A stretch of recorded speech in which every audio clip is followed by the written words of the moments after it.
सत चैतन्य। मन का शौक बाहर से जल्दी पूरा होता है, सत्संग से तो मन का शौक बिगड़ता है। क्यों हम अंदर जोड़े आत्मा से जुड़कर ये मन खुश नहीं है। बाहर की तड़क भड़क, चकाचौंध, नाच गान, ये सत्संग में आता गया और सत्संग ढीले होते जाते हैं। मन इनमें ज्यादा रुचि ले लेता है, लेकिन इस रुचि से कुछ ना होगा। कुछ और भी है जो इस संसार से ज्यादा है, इस संसार के सुख से ज्यादा है, इस मन के शौक से ज्यादा है। इस धन से, दौलत से, मान सम्मान से, पद से,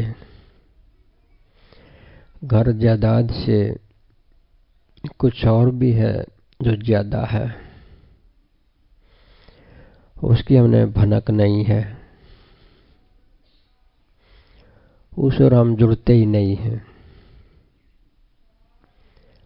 समझते हैं कि सब कुछ बाहर है, इसी से हमारा काम चल जाएगा। कितना काम चल जाएगा इससे? तुम्हें रोटी मिल जाएंगी, कपड़ा मिल जाएगा, मकान मिल जाएगा, बाहर की चीजें, शान शौकत मिल जाएंगी, लेकिन ये परमानेंट नहीं है। ये सदा रहने वाली चीज नहीं है, ये पूरी भी नहीं है। तुम्हारे देखते देखते क्या हो गया, क्या होता जा रहा है। एक व्यक्ति को ही देख लो, वो जवान है, सभी भोग लेता है, सभी चीजें हैं। धीरे धीरे क्या होता है, उसका शरीर ढलता जाता है, गुजरता जाता है, एक तरह से बुझता जाता है। उसकी खुद की इंद्रियां काम करना छोड़ देती हैं। जब इंद्रियां ही काम करने छोड़ देंगी तो ये तुम्हारा धरा ढकिया ये संसार किस काम आएगा? इसकी तो लिमिट आ जाएगी। तो लिमिट आ जाती है तो ये मन के शौक कैसे पूरे होंगे? ये भी तो साथ में मुरझा जाता है। तो इस मन के साथ हम कितना भी लगें, कितना भी बाहर मुखी हो जाए, संसार को कितना भी बटोरने की कोशिश करें, कुछ बटोर भी लोगे तो वो तुम्हारे साथ सदा नहीं रहने का, तुम ही नहीं रहने के। शरीर जा रहा है, प्राण जा रहा है, मन जा रहा है, जगत जा रहा है, और हमें ख्याल नहीं। हमें लगता है हम नहीं जा रहे, बाकी सब जा रहा है। सत्संग इसीलिए है कि तुमको बार बार चेता दे कि गलत जगह जुड़ गए हो। जुड़ना बुरा नहीं है जगत से, अगर पूरे से जुड़ गए हो अपने आप को भूल कर तो बुरा हो जाता है। तुम उस चीज से चूक जाते हो जो तुम्हारी अपनी है, जो सदा तुम्हारे साथ रहेगी। थोड़ी देर सोचो आप कि किसी के घर में सुख सुविधाएं हैं, सब कुछ है, सब बैंक बैलेंस है, किसी चीज की कमी नहीं है, ठीक परिवार है, रिश्तेदारी ठीक है, सब कुछ ठीक है, पद अच्छा है, मान इज्जत अच्छी मिलती है। अगर उसके मन में शांति ना हो तो, संतोष ना हो तो, प्रेम ना हो तो, उसके मन में ईर्ष्या हो तो कैसा लगेगा? क्या काम आता है ये कुछ? ये सब कुछ हो अगर साथ में तुम्हारे मन की संतोष, शांति, आत्मा ना हो तो ये कुछ नहीं है। ये भी हो और आपका संतोष, शांति भी हो, समझ भी हो, प्रेम प्यार भी हो, तो तब तो ये सब कुछ है। लेकिन एक चीज को हम चूक जाते हैं, एक पीछे पड़ लेते हैं। तो सत्संग का यही मतलब है, जैसे जगत में भूल जाते हैं, जगत में रम जाते हैं, अपने आप को छोड़ के सब कुछ याद रखते हैं, उसी में रमते चले जाते हैं। वह सत्संग तो एक झटका सा देना चाहता है कि थोड़ा सा चौंक जा, सब कुछ ये नहीं है, तुम्हारी आरती बनने वाली है, बंध जाएगी। माया के बड़े बांध बना हुआ है, ये छाया आती जाती है, पल भर का बेराना कब खुद की आरती बंध जाती। तो ये तो ऐसा ही है। लेकिन भूल जाते हैं, हम सत्संग सुनते हैं, सभी को बड़ा बढ़िया लगता है, फिर भूल जाओगे। क्यों भूल जाओगे? प्रोग्राम ही नहीं है ऐसे तुम्हारे जीवन में कि हम सत्संग सुने, हम सत्संग करवाएं, सत्संग में जाएं, हमारे अंदर की लाइन बंद जाए। ये प्रोग्राम ही नहीं है आपके। ये प्रोग्राम हो साइड में, तुम्हारे गृहस्थ के साइड में ये प्रोग्राम भी हो जाए तो तुम्हारी मनोशांति बनी रहे, तुम्हारी आगत भी बन जाए, जगत भी बन जाए। ठीक लगता है ना? अगर ऐसा हो नहीं पाता। और सभी जगह खर्च देते हैं और सभी जगह उल्टे सुल्टे काम कर बैठते हैं, जगत को जोड़ बैठते हैं, क्या पता क्या क्या कर बैठते हैं। सत्संग के लिए, परोपकार के लिए थोड़ी चेष्टा नहीं करते, कर ले तो अच्छा है। इसलिए मैंने शुरू में तो कहा था कि तुम्हें याद भी ना होगा कईयों को तो यहाँ सत्संग हुआ है। सत्संग तुमने करवाए और तुम्हें याद नहीं है ना कोई प्रोग्राम। प्रोग्राम होने चाहिए, जानबूझ के होने चाहिए। अपने बच्चों को तुम भेजते हो स्कूलों में, क्यों भेजते हो? लायक हो जाए, पढ़ लिख लें, योग्य हो जाए, रोजगार हो जाए, उनको जीवन में सुख मिल जाए। तो बच्चों के लिए तो इतना सोचते हो तुम, अपने लिए कभी नहीं सोचते कि हम भी इस तरह से भीतर से खिल जाएं, भीतर से पूरे हो जाएं, हम भी भीतर से कुशल और विद्वान हो जाएं, जैसे अपने बच्चों को चाहते हैं, हम खुद को नहीं चाहते। ये ना सोचो कि तुम बच्चे नहीं हो, बच्चे ही हो। अगर तुमको ज्ञान नहीं है भीतर का, आत्मा का, तो बच्चे ही तो हो। थोड़ा बहुत धन इकट्ठा करना, हवेलियां बनाना, सारी सुविधाएं कर लेना, बच्चे पैदा करना, इससे तुम पूरे नहीं हो जाते हो। ये तुम्हारा एक बार का छोटा सा काम है। पूरे तो तुमने तभी होना जब भीतर से पूरे हो जाओगे। भीतर से पूरा होना तुम्हारा लक्ष्य होना चाहिए। गृहस्थ तभी सफल होगा। नहीं तो पशुओं की तरह से आप भी हैं, पशु भी हैं। क्या अंतर है पशु में और आदमी में? पशु भी बच्चे पैदा करता है, पालता है, पोसता है, उठता है, बैठता है, सोता है, जागता है, खाता है, पीता है। इससे ज्यादा आप क्या करते हो? आप भी क्या करते हो? सारा दिन जीवन के चक्कर में रहते हो, खाना पीना, करना धरना, बच्चे बनाना, मकान बनाना, धन दौलत जोड़ना। ये तो पशु भी करते हैं, आप भी करते हैं। अंतर क्या है? अंतर तो तब पड़ेगा जब तुम्हारे अंदर विचार पैदा होगा, आत्मा पैदा होगी, तब जाके कुछ अंतर पड़ेगा। तो कोशिश कर लिया करो, थोड़ी थोड़ी बात करके मैं समझाता हूँ, कभी कभी सत्संग सुन लिया करो। ये बहन है, इसने सत्संग करवा लिया, कई दिन से पीछे कह रही थी सत्संग चाहिए, सत्संग चाहिए। कई बार तो मैं टालता रहा, कोई बात नहीं, सर्दी अभी फिर कर लेंगे, लेकिन इसकी इच्छा देखी मैंने तो चलो सत्संग कर देते हैं, काफी दिन हो गए। तो ऐसा कोई विरला विरला होता भी है जो सत्संग में आता है किसी परिस्थितियाँ हालात आ जाती हैं, छूट भी जाता है तो भी जाग जाता है, तो भी अच्छी बात है। जाग जाग के जागा जाता है। तो इन्होंने सत्संग करवाया, मैंने तुम्हारे सामने इसलिए कर दिया कि भूले बिसरे हैं वो भी सुन लेंगे कि हो सकता है किसी के जीवन में बदलाव आ जाए, कोई समझ आ जाए, शांति आ जाए, वो भी ध्यान में बैठने लग जाए, वो भी भजन करने लग जाए, वो भी सत्य का मार्ग पकड़ ले। तो बांधने सर ही होता है सब कुछ। भीतर की खुराक का आपको पता चल जाएगा तो बाहर की खुराक के पीछे आप इतने नहीं भागोगे जितने आप भागे हुए हो। नहीं भूलोगे तुम सत्संग को, आत्मा को, परमात्मा को, आपस के प्रेम प्यार को नहीं भूलोगे अगर तुमने अंदर की खुराक का पता चल जाए। बस यही तो दुख है कि भीतर की खुराक का पता नहीं चलता। एक बार की बात है कि एक लड़का, छोटा बच्चा था, अपने पिता के साथ मेले में चला गया। जैसे मेले लगते हैं, अपने पिता की उंगली पकड़े हुए था। मेले में जाकर के उसकी उंगली छूट गई किसी तरह से, और लड़का और उसका पिता अलग अलग हो गए, यानी लड़का गुम हो गया।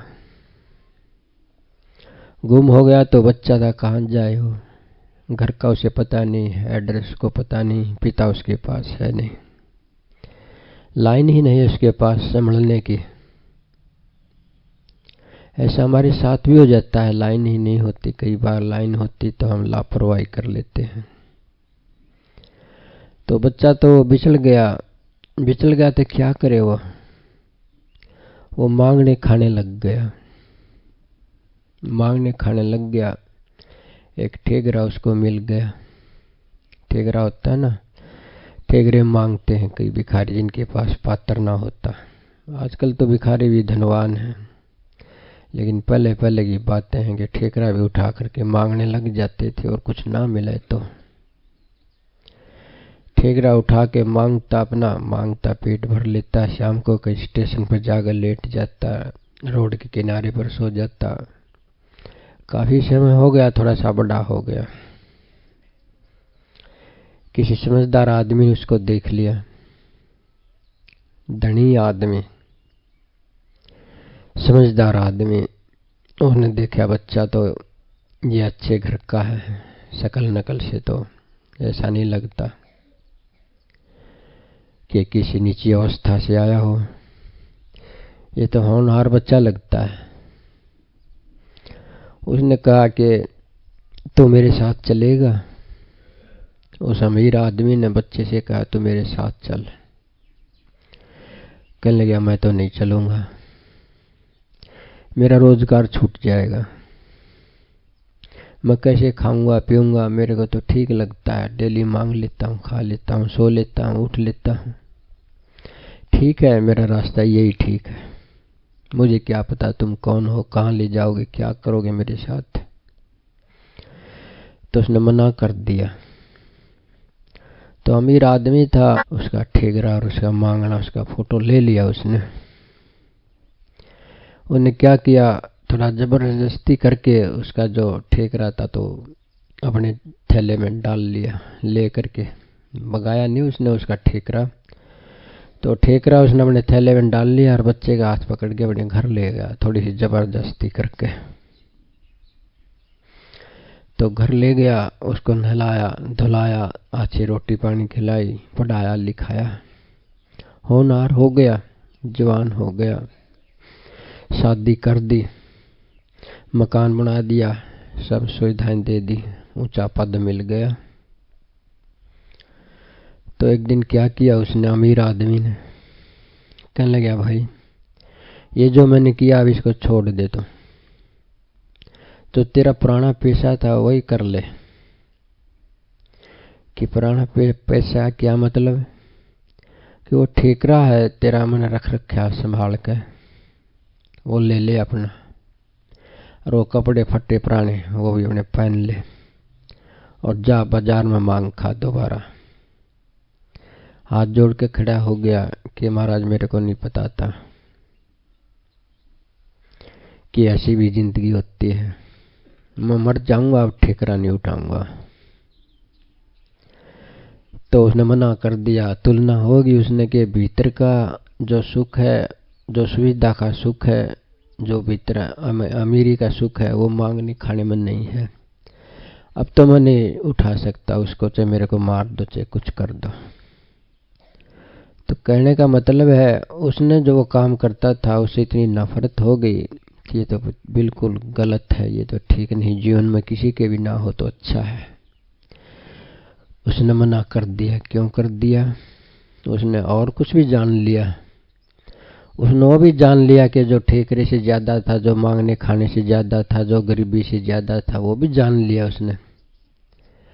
तो यही तो मैं आपको भी कह रहा था शुरू में, ये और कुछ नहीं है जिसके अंदर तुम सोच रहे हो सब सुविधा, सुख समय सुविधा, ये ठेकरे से अधिक नहीं है। क्योंकि तुम नहीं जानते उस अगली बात को कि अगली तुम्हारी क्या है, तुम्हारा आत्मा का सुख क्या है, तुम्हारा आनंद क्या है भीतर का, तुम्हारा प्रेम क्या है भीतर का, तुम्हारा विचार विवेक क्या है भीतर की, तुम्हारी समाधि क्या है भीतर की। नहीं जानते। जब तक नहीं जानते तो इस संसार का खाना पीना और कुछ नहीं है। ये बड़ा दुखदायी है, बड़ा निराशाजनक है। तुम नहीं देखते क्या? लोग कितना कमा लेते हैं, धर लेते हैं, बच्चे बाहर चले जाते हैं, नहीं जाते हैं तो अपने माता पिता को जो वृद्धाश्रम में छोड़ आते हैं। सब कुछ करते हैं, पालते हैं, पोसते हैं, सब कुछ करते हैं, उनको फिर छोड़ आते हैं। जब उनकी आंखें खुलती हैं तो बखत रहते अपनी आंखें क्यों नहीं खोल लेते? आप भी बखत है। कोई बुजुर्ग है, उससे भी ये नहीं सोचना चाहिए कि ये जिंदगी बहुत सारी गुजर गई, अब क्या हो सकता है। दान, रण और भक्ति, ये तो तीनों काम जवान के। इस बात को छोड़ दो। रण तो ठीक है, युद्ध तो ठीक है, जवान का काम है, लेकिन दान तो बुजुर्ग भी कर सकता है, भजन तो बुजुर्ग भी कर सकता है। बुजुर्ग भी होश में आए तो अपने भीतर जा सके है, आनंद से अपना भजन कर सके है, सबके साथ प्रेम से रह सकता है। कोई शतीर थोड़ा उठाना है, भाव तो बदलना है। भाव को बदलना, बस इधर से उधर लगाना है। तो कोई बुजुर्ग भी हो गया है, उसे भी हौसला नहीं छोड़ना चाहिए। अब नहीं हो सकता है। भाव ही बदलना है और कुछ ना करना। भाव बदल लो। बाहर से अपना ख्याल ज्यादा जुड़ा है तो उसको ज्यादा अंदर जोड़ लो, और तो कुछ नहीं करना, इतना ही करना है। और कई बार महाराज जी कहा करते हैं कि बाड़ी जैसे खिलती है, लोग किसान बाड़ी नहीं बोते हैं तो गले गले चुग लिए जाते हैं। जब वो खिलती है, गले गले अच्छे सफेद सफेद बड़े बड़े गले चुन लिए जाते हैं और घर ले आते। लेकिन बाद में यो काणे खोबे वो भी बच जाते हैं, डिंडरे, उनको भी तोड़ ले आते हैं बाद में और छत पर सुखा लेते हैं।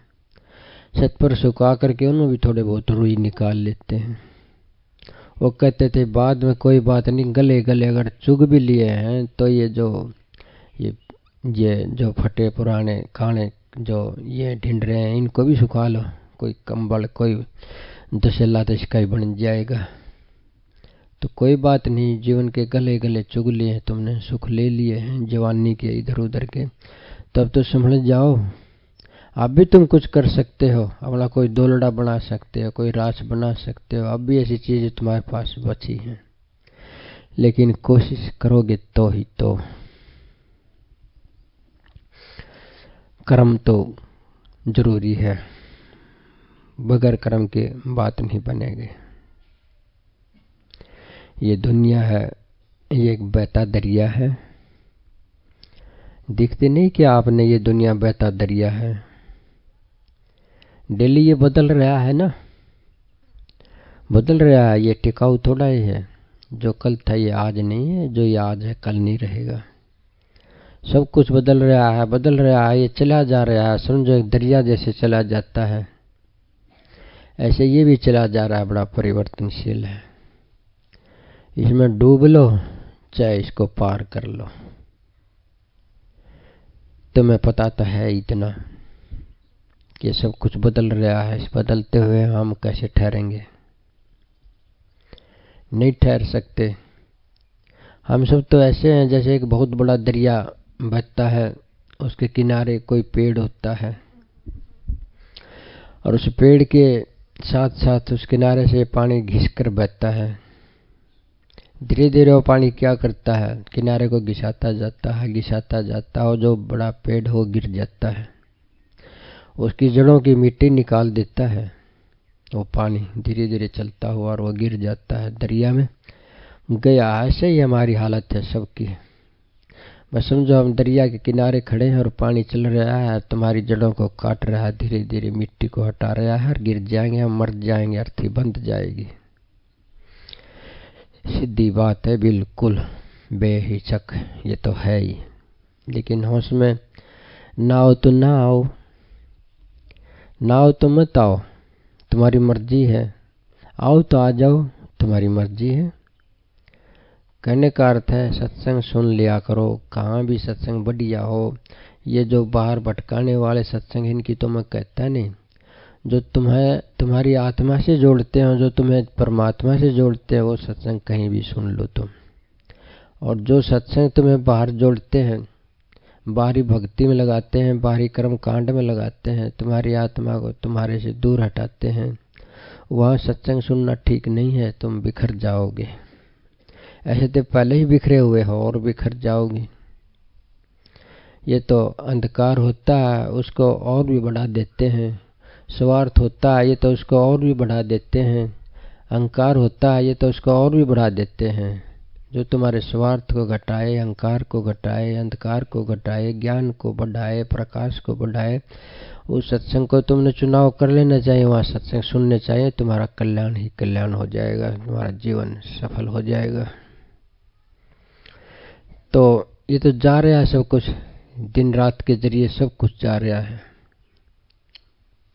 एक कहानी आती है बड़ी सुंदर कि एक पेड़ है,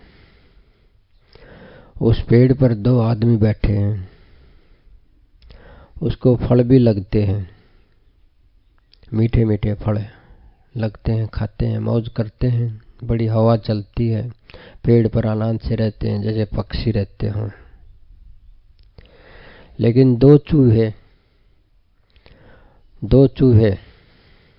उनका नाम है दिन और रात। एक काला चूहा, एक सफेद चूहा। ये जो दिन है, रात है, दिन सफेद चूहा है, रात काला चूहा है। दो चूहे उस पेड़ की जड़ों को कुतरते थे डेली। तो उन्हें ध्यान नहीं दिया कि ये जो काला चूहा है, सफेद चूहा है, ये पेड़ को कुतर रहा है और ये पेड़ एक दिन गिर जाएगा, बचना नहीं है, तुम भी गिरोगे, पेड़ गिरेगा।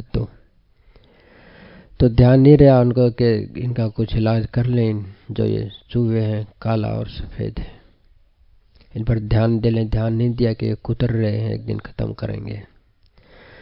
तो दिन रात है, तुम्हारी उम्र है, ये तुम्हारा एक पेड़ ही है, तुम उस पर बैठे हो। दिन रात आते हैं, एक दिन आता है, दिन घट जाता है, रात आती है, रात घट जाती है, 24 घंटे घट जाती है, करते करते सारा जीवन घट जाती है। तो ये काला चूहा और सफेद चूहा ये दिन और रात तुम्हारी उम्र को काट रहे हैं, ना पता हो तो, और गिरोगे, कुछ ना किया तो मरोगे। है ना कड़वी कड़वी बात है, मरोगे। लेकिन ना कुछ किया तो की बात है, कुछ कर लिया तो भीतर की कमाई तुम्हारे पास आ जाएगी, नहीं किया तो तुम तो बिल्कुल कंगले हो। न तो जगत का तुम्हारे साथ कुछ जाना, ना अगत का आपके पास, न तुम्हारे पास प्रेम की गठड़ी, न तुम्हारे पास संतोष की गठड़ी, न तुम्हारे पास किसी विवेक की गठड़ी, न ध्यान की गठड़ी, न तुम्हारे पास स्वरूप है क्या तो तुम ले जाओगे यहाँ से। यहाँ का तो यहाँ, और वहाँ ले जाने के लिए कुछ नहीं। तो मेरे कहने से थोड़ी सी प्रेरणा ही है। तो भजन हो जिसके पास वो डेली भजन कर लिया करो, सुमरण कर लिया करो, समझे ना। और जिसके पास ना हो वो उसकी अपनी खोज कर लो, जहाँ से तुम्हें मन करे वहाँ से अपना भजन बंदगी ले लो और अपने जीवन को सफल कर लो। ये चेता नहीं भरेगा, जो ये चेता है तुम्हारा, ये तुम्हारा जीवन है, ये नहीं भर सकता। बिन खोजे घट अपना ये चेता नहीं भरना। जब तक अपने घट को ही नहीं खोजोगे, जब तुम अपने घट में ही नहीं जाओगे, तो ये चेतना जो तुम्हारा जीवन है ये भर नहीं सकता। ये मन कभी भर ही नहीं सकता। मन के भरने का कोई भी इलाज नहीं है, कोई भी ऐसी वस्तु नहीं जो मन को भर देगी। अगर भीतर से तुम भर गए तो मन भर जाएगा, भीतर से ना भरोगे तो बाहरी चीजें मन को नहीं भर सकती। ये मन तो आकाश जैसा है, कितना भी इसमें डाल दो। यहाँ गांव में, आपके गांव में एक कुआं था इधर, उसकी तली फटी हुई थी। याद है कि नहीं तुमने? मेरे को याद है। यहाँ छोटा है स्कूल था, उसमें जाता था मैं पढ़ने, दूसरी क्लास में। एक कुआं था, यहाँ बनी थी, जाल थी, जाल की बनी, उसमें कुआं था।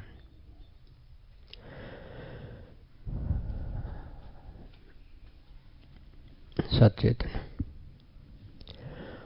उसकी तली फटी हुई थी। तली यानी उसका तली नहीं थी, पानी ही पानी था नीचे। कितना कुछ डालो उसमें, कितनी मिट्टी डालो, कुछ को भरने की कोशिश करो तो वो कुआं भरता नहीं था। फिर पता नहीं किस जरिए से उसको बंद किया होगा, है? अच्छा, उसको ऊपर लंटर गेर करने, हाँ, भरा तो नहीं ना। तो ये लंटर गेरने की मैं कह रहा हूँ, आपने लंटर गेर लो अपना ध्यान का, भजन का, तो ये भर जाएगा। नहीं तो कितना भी डालो, ये तो कुआं है ना, ये बिना तली का कुआं। ये मन ऐसा, ये बिना तली का कुआं।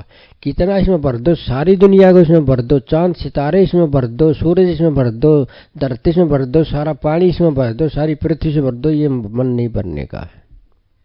समझते हो ना? एक बार धरती ने जो है रूप ले लिया अपना, लक्ष्मी का रूप लेकर खड़ी होगी एक आदमी के पास कि ये आदमी, मैं तेरे को सब कुछ दे सकती हूँ, मेरे पास सब कुछ है, मैं तेरे को संतुष्ट कर सकती हूँ, सारी चीजें मेरे पास, लेकिन जब तक तेरे पास ये इच्छा है मैं तेरी पूर्ति नहीं कर सकती। सब कुछ मेरे पास होते हुए भी तेरी पूर्ति नहीं कर सकती, तो क्योंकि तेरे पास एक इच्छा है। इच्छा किसी की नहीं भरी। ये तो ऐसा है जैसे इच्छा आ गई, उसने और बच्चे दे दिए, बच्चन और बच्चे दे दिए, बच्चन और बच्चे दे दिए। इस तरह के जाल फैलता जाता है कि इच्छा पूरी होती है, कि इच्छा से अनेकों इच्छाएं पूरी हो जाती हैं, प्रकट हो जाती हैं, इच्छा से और हो जाती हैं। तो बिन खोजे ये घट अपना ये चेता नहीं भरना। मार काट कर दुनिया की सिकंदर महान कहा आया, खाली हाथ का जाना। बिन खोजे ये घट अपना ये चेता नहीं भरना। सिकंदर की कहानी तुम सुने होंगे, किताबों में भी आती हैं, बड़ी कीमती चीज है ये, बार बार सुनने की कहानी है ये। और सही से सुन, एक बार सुन ली तो सही से एक बार सुनना भी काफी है। सही से नहीं सुनते, बार बार से सुनते रहो, कुछ नहीं होगा। सही से एक बार ही सुन लो तो अच्छा है।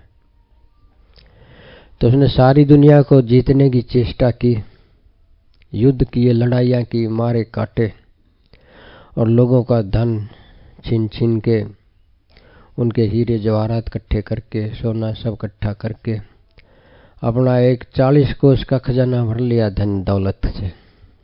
40 कोस लंबा, 40 कोस चौड़ा खजाना, कितना बड़ा होता होगा। कहते तो ये है कि जब आदमी मरता है, मरघट पर जाता है, वहाँ भी उसने आदमी बैठा दिए थे, ये किराया कर लगा दिया था वहाँ पर भी कि यहाँ पैसे दे करके मुर्दा जला जा सकता है। तो वहाँ पर भी लोग जो है पैसे दे करके मुर्दा जलाते थे। धन के लिए देखो क्या क्या कर लिया उसने। लेकिन आखिरी टाइम में क्या हुआ, जब उसको गहरी बीमारी हो गई, ठीक होने में नहीं आया, तो वैद्य बुलाए गए, सारा काम किया गया। वैद्यों ने मना कर दिया कि नहीं, अब तो हम एक श्वास पे नहीं बढ़ा सकते। कि क्यों नहीं बढ़ा सकते एक श्वास? मेरे पास 40 कोस का खजाना है, 40 कोस खजाना, चौड़ा लंबा चौड़ा खजाना है, मैं सारा देता हूँ, मेरा एक सांस बढ़ाता, मैंने अपनी माँ से मिलना है। कहने लगा त्रिलोकी का भी सारा खजाना दे तो भी नहीं बढ़ सकता एक श्वास। एक श्वास की कीमत का पता चल गया, इतनी कीमत है, लेकिन हम भूले रहे हैं कि कितना भी धन है, दौलत है, सब कुछ है, अगर तुम मरोगे तो एक सांस की बढ़ोतरी नहीं हो सकती। कितना कोशिश कर लो तुम, और इस सांसों का हम बेकार में करते जा रहे हैं। उसी सिकंदर ने क्या कहा कि मैं मरूं तो मेरे हाथ जो हैं बाहर निकाल देना अर्थी से, ऐसे खुले। लोग पूछें तो बोल देना कि सिकंदर की आंखें खुल गई मरते समय, कि सब कुछ इकट्ठा किया लेकिन साथ कुछ नहीं जाता।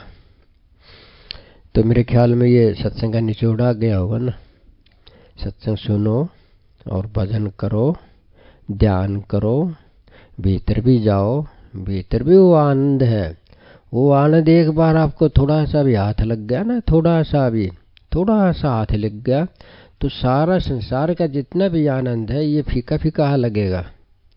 आपकी इच्छाएं सब मर जाएंगी। अगर एक बार आनंद आपको सही में थोड़ा सा भी मिल गया तो, एक बार मिल गया तो दोबारा भी ना मिले तो भी तुम इस संसार की इच्छा से मुक्ति पा जाओगे। वैसा है आकर्षण का। वो तो एक टैबलेट सी है, गोली सी है। जैसे एक गोली होती है ना नींद की, आपको नींद की गोली देते ही नींद आ जाती है, टेंशन खत्म, सब कुछ खत्म, सो जाते हो। तो वो आनंद की जो टैबलेट है, ऐसी टैबलेट है कि तुम्हारी सारी तृष्णा, सारी टेंशन खत्म हो जाएगी। अगर एक बार वो आनंद की टैबलेट तुमने कभी खा ली ध्यान करके, तो अभ्यास करके देखना। यहाँ एक दो बंदा है जो ध्यान करता है और सत्संग में जाता है, वो ध्यान नहीं छोड़ता है क्योंकि उसके आनंद का पता चल गया है। घर में रहता है, व्यवहार करता है, काम काज भी करता है, लेकिन डेली ध्यान भी करता है। तो ऐसा कोशिश तुम भी कर लिया करोगे। जिसके पास ध्यान भजन हो, लापरवाही ना करना। याद रखना कि भीतर भी कुछ है, ये बाहर ही सब कुछ नहीं है। ठीक है, इतना। सत चैतन्य।